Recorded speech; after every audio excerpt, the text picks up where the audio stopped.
نحمده ونصلي ونسلم على رسوله الكريم أما بعد فأعوذ بالله من الشيطان الرجيم بسم الله الرحمن الرحيم قال الله تبارك وتعالى في القرآن المجيد إن الله وملائكته يصلون على النبي يا أيها الذين آمنوا صلوا عليه وسلموا تسليما اللهم صل على سيدنا ومولانا محمد وعلى آل سيدنا ومولانا محمد مبارك وسلم علیہ۔ رب تعالیٰ کا بے پناہ لطف و کرم اور احسان عظیم ہے کہ جس نے ہمیں اس جمعہ المبارک عظیم اور بابرکت محفل میں اکٹھے ہونے کی توفیق عطا فرمائی، اور سب سے بڑھ کر یہ کہ ہمیں دولت ایمان سے بہرحال فرمایا۔ ہمارا موضوع گفتگو درود پاک کے فضائل ہیں۔ پچھلے جمعہ المبارک میں بھی صلاۃ کا معنی یعنی درود پاک کا معنی کیا ہے اور آقا علیہ السلام پر درود و سلام بھیجنے کی فضیلت کیا ہے اس کا بیان کیا گیا۔ آج بھی ہم پہلے جو ہے وہ صلاۃ کا معنی ہی بیان کریں گے اور اس کے بعد فضیلت درود پاک پر جو ہے کچھ احادیث کو جو ہم نقل کریں گے۔ رب تعالیٰ ہمیں آقا علیہ السلام کی ذات مقدسہ پر کثرت سے درود و سلام پڑھنے کی توفیق عطا فرمائے۔ سورہ احزاب کی اس آیت کریمہ میں اللہ تبارک و تعالیٰ نے تاجدار کائنات صلی اللہ علیہ وسلم کی عظمت کو بیان کیا ہے۔ آقا علیہ السلام کی شرافت، اکرام اور فضیلت کا بیان اس آیت کریمہ میں بیان کیا گیا ہے، اور جمیع مفسرین نے اس آیت کریمہ کے تحت یہی بیان کیا ہے، جیسا کہ امام قرطبی نے تفسیر قرطبی میں آپ بیان فرماتے ہیں کہ اللہ تعالیٰ نے اپنے بندوں کو حکم دیا ہے کہ وہ اپنے نبی سید عالم صلی اللہ تعالی علیہ وسلم پر درود پاک بھیجیں۔ دوسرے انبیاء کرام علیہ السلام کے بارے میں ایسا حکم نہیں، یہ صرف آقا علیہ السلام کے اکرام کے لیے حکم، اور مقصد آقا علیہ السلام کی شرافت کو ظاہر کرنا ہے، آپ کی فضیلت کو بیان کرنا ہے، آپ کے اکرام کو، تعظیم کو، تکریم کو بیان کرنا ہے۔ درود پاک کی فضیلت کو انبیاء کرام علیہ السلام پر بھی واضح کیا گیا، اور یہ تاجدار کائنات صلی اللہ علیہ وسلم کے اکرام کو انبیاء کرام پر واضح کیا گیا۔ آپ کی فضیلت کو، تاجدار کائنات صلی اللہ علیہ وسلم کی تعظیم و تکریم کو انبیاء پر جو ہے وہ واضح کیا گیا۔ امام محمد فاسی رحمۃ اللہ تعالی علیہ نے دلائل الخیرات کی ایک شرح لکھی ہے، اور جو لوگ وظائف کرتے ہیں انہیں پتہ ہے کہ دلائل الخیرات جو ہے وظائف کی ایک عظیم کتاب ہے، جس میں تاجدار کائنات صلی اللہ علیہ وسلم پر بڑے ہی خوبصورت انداز میں جو ہے وہ درود پاک پڑھا گیا ہے۔ اس کی شرح ہے متاع المسرات، اس میں اس روایت کو نقل کیا ہے، اور اس روایت کو امام سخاوی نے القول البدیع میں بھی نقل کیا ہے۔ امام سخاوی عظیم محدث ہیں، اور انہوں نے اس روایت کو حضرت کعب احبار سے نقل کیا ہے، جو کہ تورات کے بہت بڑے عالم تھے، ان سے اس روایت کو نقل کیا ہے۔ روایت میں آتا ہے کہ رب تعالیٰ نے حضرت موسیٰ علیہ السلام کی طرف جو ہے وہی نازل فرمائی، اور رب تعالیٰ نے فرمایا اے موسیٰ، کیا تم چاہتے ہو کہ جس قدر تمہارا کلام تمہاری زبان کے قریب ہے اتنا قرب میں تجھے عطا کروں؟ یعنی بندہ کلام کرتا ہے، یہ جو بولنا ہے، اسپیکنگ ہے، یہ زبان سے ہی نکلتی، تو سب سے کتنا قرب ہے اس کا؟ یعنی جب تک نطق نہ ہو، بولا نہ جائے تو الفاظ نہیں نکلتے۔ تو حضرت موسیٰ علیہ السلام کی طرف رب تعالیٰ نے وہی کی کہ اس سے زیادہ قرب میں تمہیں عطا کروں؟ تمہارے خیالات دل کے قریب ہیں، اور تمہاری روح تمہارے بدن کے قریب ہے، اور تمہاری آنکھ کا نور تمہاری آنکھ کے قریب ہے، اس سے بھی زیادہ قرب میں تمہیں عطا کروں، یعنی اتنی قربت میں تمہیں عطا کروں گا۔ تو رب تعالیٰ کی بارگاہ میں حضرت موسیٰ علیہ السلام نے عرض کی، اے رب تعالیٰ ہاں۔ تو سید عالم صلی اللہ علیہ وسلم کی فضیلت کو دیکھے کیسے جو ہے وہ واضح کیا گیا۔ رب تعالیٰ نے ارشاد فرمایا، اچھا تو میرا قرب چاہتا ہے تو پھر میرے حبیب صلی اللہ علیہ وسلم پر کثرت سے درود بھیجو، کثرت سے درود بھیجو۔ سو تاجدار کائنات صلی اللہ علیہ وسلم کی فضیلت کو انبیاء کرام پر بھی واضح کیا گیا۔ اسی طرح امام اسماعیل حقی حنفی روح البیان میں جو ہے وہ نقل کرتے ہیں کہ جب یہ آیت کریمہ نازل ہوئی، ان اللہ ملائکۃ یصلون علی النبی، تو تاجدار کائنات صلی اللہ علیہ وسلم کا چہرہ انور کھل اٹھا، ایسے کہ جیسے نور کی شعائیں جو ہے وہ آپ کے چہرہ انور سے پھوٹ رہی ہیں۔ اتنا خوشی کا اظہار فرمایا اور فرمایا کہ مجھے مبارکباد دو۔ حضور خود ارشاد فرماتے ہیں کہ مجھے مبارکباد دو، اس لیے کہ مجھے وہ آیت کریمہ عطا کی گئی ہے جو کسی نبی کو عطا نہیں کی گئی۔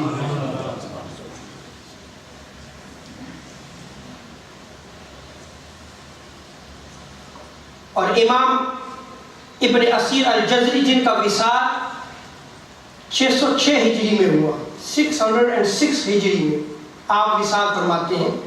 آپ صلاۃ کا معنی جو ہے وہ کیا نقل کرتے ہیں؟ اس روایت کو النہایہ میں نقل کیا گیا اور مجمع بحار انوار میں اس روایت کو نقل کیا گیا۔ آپ صلاۃ کا معنی بیان کرتے ہیں کہ صلاۃ کا معنی ہے تعظیم کرنا۔ کیا ہے؟ تعظیم کرنا۔ اور نماز کو بھی صلاۃ اس لیے کہتے ہیں کہ اس میں رب تعالیٰ کی تعظیم ہے، رب تعالیٰ کی تعظیم ہے۔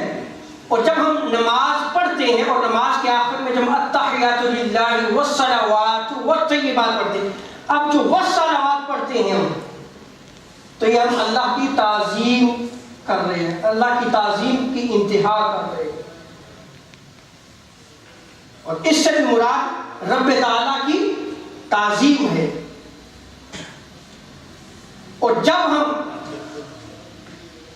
یہی صلاۃ آقا علیہ السلام پر بھیجتے ہیں، یہ درود جو ہم بھیجتے ہیں، یہ صلاۃ ہم کیا کہتے ہیں؟ اللہم صلی علی محمد، اے اللہ تو محمد صلی اللہ علیہ وسلم پر درود بھیج، تو محمد صلی اللہ علیہ وسلم پر صلاۃ بھیج۔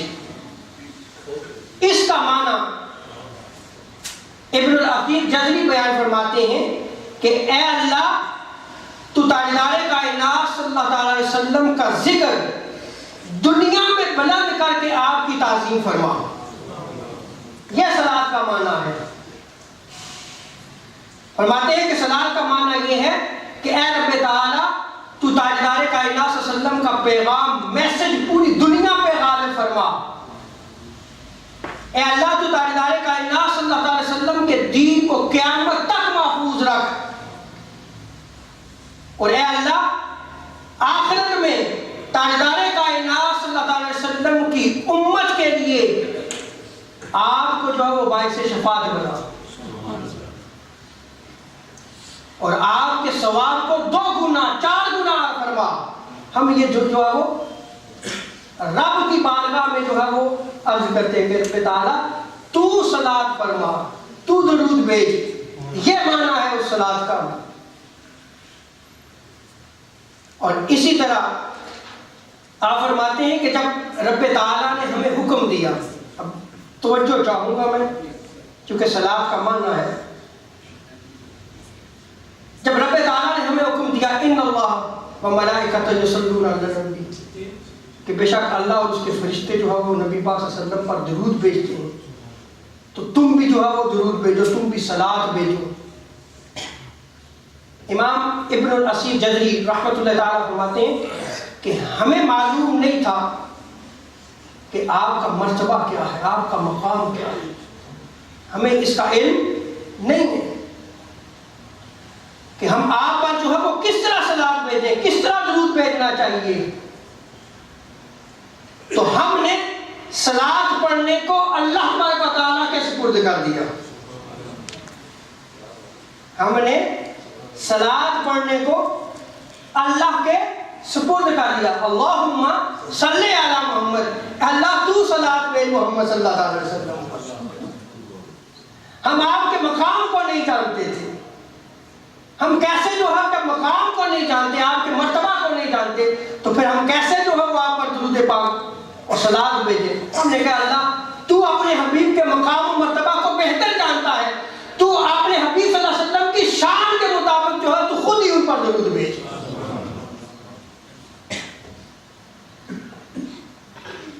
سو تاجدار کائنات صلی اللہ علیہ وسلم پر درود پاک جو بھیجنا جو ہے وہ جب رب تعالیٰ نے ہمیں حکم دیا تو ہم جو ہے وہ اس کو رب تعالیٰ ہی کی طرف لوٹا دیتے ہیں کہ تو اپنے حبیب کے مقام و مرتبے کو جانتا ہے، سو تو ہی جو ہے وہ آقا علیہ الصلوۃ والسلام پر جو ہے وہ درود بھیج۔ اسماعیل حقی حنفی روح البیان میں شرح کشاف کے حوالے سے اسی آیت کریمہ کے تحت صلوات کا معنی، میں صلوات کا معنی بیان کر رہا ہوں۔ آپ بیان فرماتے ہیں کہ جب ہم کہتے ہیں اللہم صلی علی محمد، اس کا معنی یہ ہے کہ اے اللہ تو تاجدار کائنات صلی اللہ علیہ وسلم کے ذکر کو عام فرما اور آپ کی دعوت کو عام فرما، آپ کے میسج کو عام فرما، اور آپ کو اولین اور آخرین میں آپ کی فضیلت کو واضح فرما، یعنی جو پہلی امتیں ہو گزری، پہلے انبیاء ہو گزرے، بعد میں جو قیامت تک امت ہو گزرے گی، تمام میں آپ کی فضیلت کو جو ہے وہ ظاہر فرما، اور آپ کو تمام انبیاء اور مرسلین کا امام بنا۔ اس کا معنی یہ ہے، اور آگے امام اسماعیل حقی حنفی رحمۃ اللہ تعالی علیہ تفسیر روح البیان میں بڑا ہی خوبصورت بیان فرماتے ہیں۔ آپ فرماتے ہیں چونکہ ہم تاجدار کائنات صلی اللہ علیہ وسلم پر درود و سلام پیش کرنے کے ہم اہل نہیں ہیں، سو اس لیے ہم اللہ تعالیٰ سے عرض کرتے ہیں کہ اللہم صلی علی محمد، کہ اللہ تعالیٰ تو ہی اپنے حبیب صلی اللہ علیہ وسلم پر درود و سلام بھیج، ہم اس کے اہل نہیں۔ جو تاجدار کائنات صلی اللہ علیہ وسلم کی شان ہے اس شان کے مطابق اے رب تعالیٰ تو خود جو ہے وہ حضور پر صلوات بھیج۔ یہ تو مفسرین نے بیان کیا۔ اب مولانا محمد زکریا دیوبندی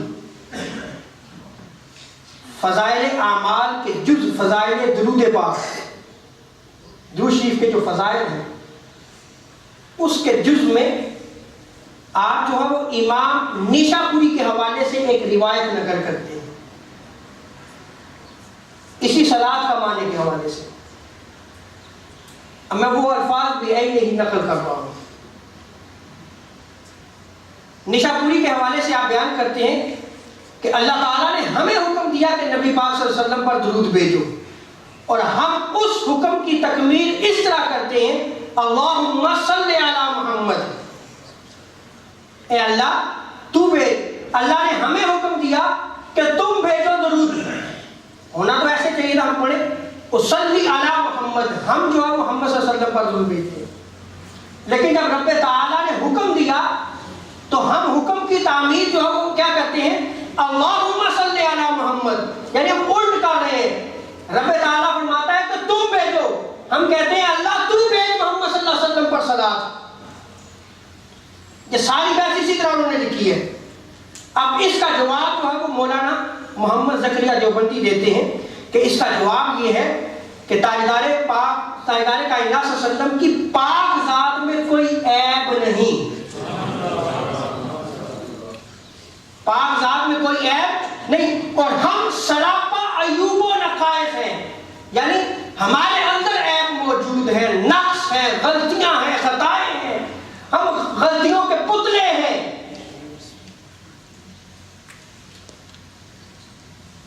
تو جب ہم تو بس ایسا شخص جس میں زیادہ عیب ہو وہ ایسے شخص کی کیا ثنا و تعریف کرے گا جو پاک اور عظیم ہو؟ وہ ایسے شخص کی کیا ثنا و تعریف کرے گا جو پاک اور عظیم؟ سو ہم اللہ تعالیٰ سے درخواست کرتے ہیں، ہم عرض کرتے ہیں کہ باری تعالیٰ ہمارے اندر عیب ہے، ہمارے اندر نقص ہے، تو نے ہمیں حکم دیا کہ ان اللہ ملائکۃ یصلون علی النبی یا ایھا الذین آمنوا صلوا علیہ وسلموا تسلیما، میرے حبیب صلی اللہ علیہ وسلم پر درود بھیجو۔ اے رب تعالیٰ تو خود اپنے حبیب صلی اللہ علیہ وسلم پر درود بھیج۔ آگے آپ فرماتے ہیں مولانا محمد زکریا دیوبندی امام نشاپوری کے حوالے سے بیان کر رہے ہیں۔ آگے امام نشاپوری فرماتے ہیں کہ ہم جب رب طاہر کو عرض کرتے ہیں کہ تو نبی طاہر پر درود بھیج، کیونکہ ہم جو ہے وہ سراپا نقائص ہیں، اس پہ اب میں توجہ چاہتا ہوں، یہ میں نے پوری عبارت نقل کر دی ہے۔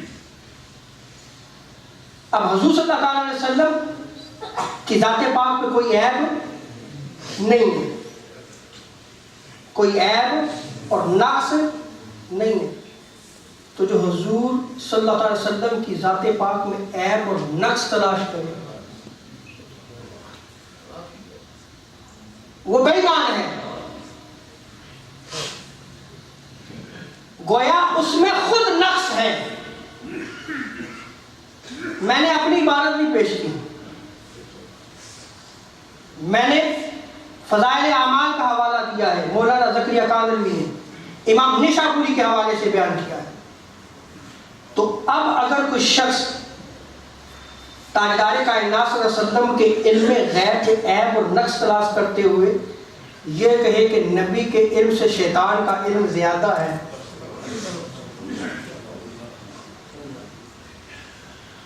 انا للہ و انا الیہ راجعون، جبکہ خود لکھا ہوا ہے کہ نبی پاک صلی اللہ علیہ وسلم کی پاک ذات پہ کوئی عیب نہیں ہے۔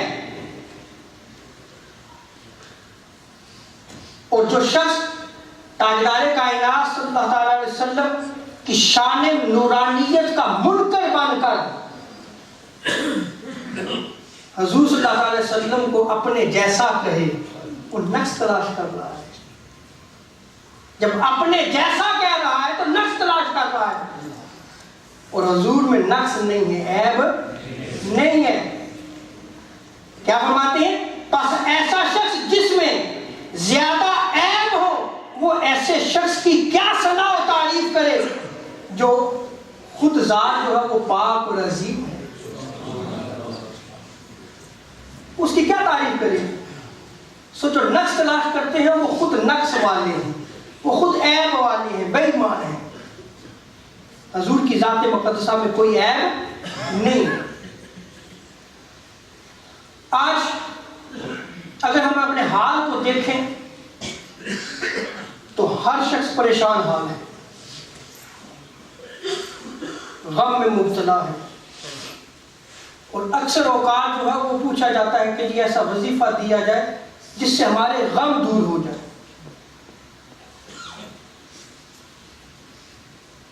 اور انسان خطاؤں کا پتلا ہے، اور انسان چاہتا ہے، اور بندہ مومن کی شان یہ ہے کہ وہ رب تعالیٰ کی بارگاہ میں جو ہے وہ گناہوں کی معافی طلب کرتا رہے۔ آئے عظیم وظیفہ دیتا ہوں آپ کو کہ جس سے غم بھی دور ہوں گے اور رب تعالیٰ گناہوں کو بھی معاف فرمائے گا۔ جامع ترمذی، مسند احمد بن حنبل، مستدرک حاکم، الترغیب و ترہیب میں اس روایت کو نقل کیا۔ حضرت ابی بن کعب رضی اللہ تعالیٰ عنہ نقل کرتے ہیں کہ تاجدار کائنات صلی اللہ علیہ وسلم رات کا جب 2/3 حصہ گزر چکا تو آپ اپنے گھر سے، اپنے کاشان اقدس سے باہر تشریف لے آئے اور لوگوں کو اٹھانا شروع کیا، جگانا شروع کیا۔ فقال ایھا الناس اذکروا اللہ، حضور نے لوگوں کو اٹھانا شروع کیا اور فرمایا اے لوگوں اللہ کا ذکر کرو، اللہ کا ذکر کرو۔ جاءت الراجفہ تتبع الرادفہ، قیامت آنے والی ہے، اور اس قیامت میں بڑی سختی ہے، اس دن میں بڑی سختی ہے، وہ قیامت کے دن آنے والے ہیں، وہ قیامت کی گھڑی آنے والی ہے۔ اٹھو، اللہ کا ذکر کرو، اللہ کو یاد کرو۔ وہ قیامت کا دن ہلا دینے والا ہے، ہر شخص کو ہلا کر رکھ دے گا۔ یہ سید عالم صلی اللہ علیہ وسلم اعلان فرماتے ہیں جاء الموت بما فیہ، جاء الموت بما فیہ، موت اپنی سختی کے ساتھ آ رہی ہے۔ قیامت کے دن بھی سختی ہے اور موت کے وقت بھی سختی ہے۔ راوی بیان کرتے ہیں میرے والد جو موجود تھے، انہوں نے عرض کیا یا رسول اللہ میں آپ پر جو ہے وہ کتنا درود پاک بھیجوں؟ تاجدار کائنات صلی اللہ علیہ وسلم نے فرمایا جتنا تو چاہتا ہے اتنا درود۔ عرض کرنے کا یا رسول اللہ پھر میں دعا میں جو ہے وہ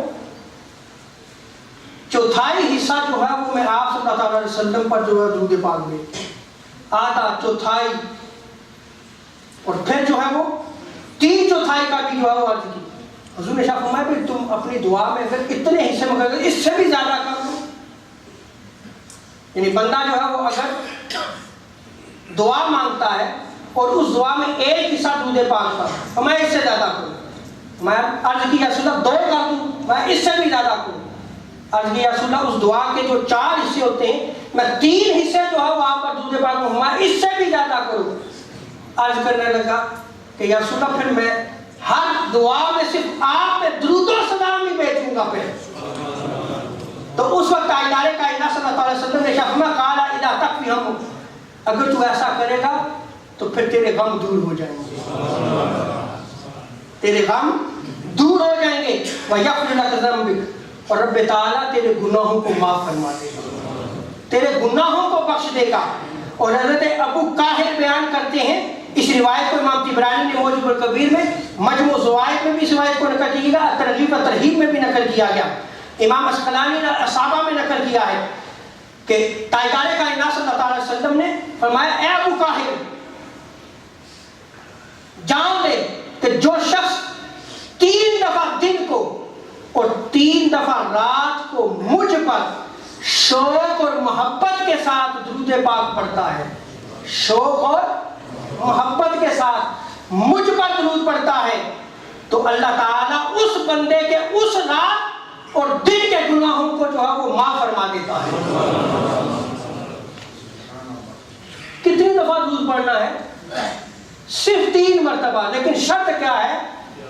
شوق اور محبت کے ساتھ، حبا لی و شوقا، مجھ سے محبت کے ساتھ، شوق کے ساتھ، توجہ کے ساتھ صرف 3 مرتبہ جو ہے وہ مجھ پر درود پاک پڑھے تو رب تعالیٰ اس کے گناہوں کو معاف فرما دیتا ہے اگر دن میں کیے، اور اگر رات یہ عمل کرتا ہے تو رات کے گناہوں کو رب تعالیٰ معاف فرما دیتا ہے۔ اور حضرت امام حسن بن علی وہ روایت کرتے ہیں کہ تاجدار کائنات صلی اللہ علیہ وسلم نے فرمایا مجھ پر کثرت سے درود بھیجا کرو، بے شک تمہارا درود پاک مجھ پر پیش کیا جاتا ہے اور تمہارا درود بھیجنا تمہارے گناہوں کی بخشش کا ذریعہ ہے، گناہوں کو معاف کیا جاتا ہے۔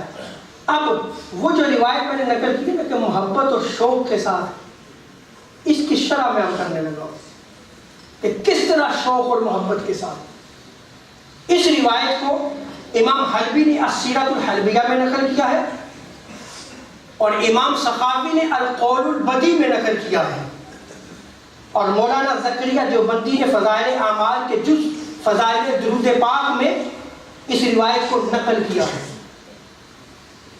کہ بنی اسرائیل کا ایک شخص تھا جو بڑے گناہ کیا کرتا تھا اور اس کے گناہ ظاہر تھے،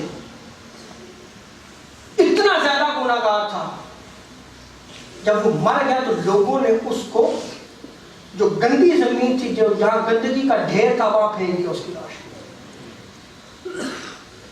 رب تعالیٰ نے حضرت موسیٰ علیہ السلام کی طرف وہی فرمائی اے موسیٰ جاؤ اس شخص کو وہاں گندگی سے اٹھاؤ، غسل دو اس کو اور اس کا نماز جنازہ پڑھو، میں نے اس کو معاف کر دیا، میں نے اس کو معاف کر دیا۔ حضرت موسیٰ علیہ السلام جو ہے وہ رب تعالیٰ کی بارگاہ میں عرض کرتے ہیں باری تعالیٰ یہ تو بہت گنہگار تھا، یہ ساری مخلوق گواہ ہے، یہ اتنے گناہ کیا کرتا تھا، تو نے اس کو معاف فرما دیا ہے۔ رب تعالیٰ نے وہی فرمائی، اے موسیٰ سنو، یہ جب بھی تورات کو کھولتا تھا، میرے حبیب کا نام محمد جب اس کے سامنے آتا تو اس کو چوما کرتا تھا، محبت سے، شوق سے، توجہ کے ساتھ میرے حبیب کے نام کو چومتا تھا، اور اس کے بعد میرے حبیب پر درود و سلام پڑھتا تھا۔ بس یہ عمل مجھے اس کا پسند آ گیا، میں نے اس کے سارے گناہوں کو معاف کر دیا ہے۔ اگر بنی اسرائیل کا ایک شخص شوق اور محبت کے ساتھ تاجدار کائنات صلی اللہ علیہ وسلم پر درود و سلام پڑھتا ہے، اس کے گناہوں کو معاف کر دیا جاتا ہے، تو وہ بندہ مومن جس کو رب تعالیٰ نے حکم دیا کہ تم اے مومنین میرے حبیب صلی اللہ علیہ وسلم پر درود و سلام بھیجو، اگر وہ شوق اور محبت کے ساتھ جو ہے وہ آقا علیہ السلام پر درود و سلام بھیجے گا تو اس کے گناہوں کو معاف نہیں کیا جائے گا؟ ہاں، رب تعالیٰ اس کے گناہوں کو معاف فرمائے، اس کا فضل جو ہے وہ بڑا کریم ہے، وہ بڑا فضل فرمانے والا ہے۔ تم اس کے محبوب کے محب بن جاؤ، وہ تمہارے گناہوں کو معاف فرما دے گا۔ تم تاجدار کائنات صلی اللہ علیہ وسلم کی اتباع کرو، وہ تمہارے گناہوں کو معاف کرے گا۔ اور تم تاجدار کائنات صلی اللہ علیہ وسلم کی اطاعت میں آ جاؤ، اس کو آپ علیہ السلام کی محبت میں آ جاؤ، وہ تمہارے گناہوں کو معاف فرمائے گا۔ اللہ تعالیٰ جو ہے وہ ہمیں تاجدار کائنات صلی اللہ علیہ وسلم پر درود و سلام پڑھنے کی توفیق عطا فرمائے۔ اب آخر میں جمعہ المبارک کے حوالے سے 2 روایات ذکر کرتا ہوں اور اسی پہ اختتام کرتا ہوں، اور یہ موضوع جاری رہے گا۔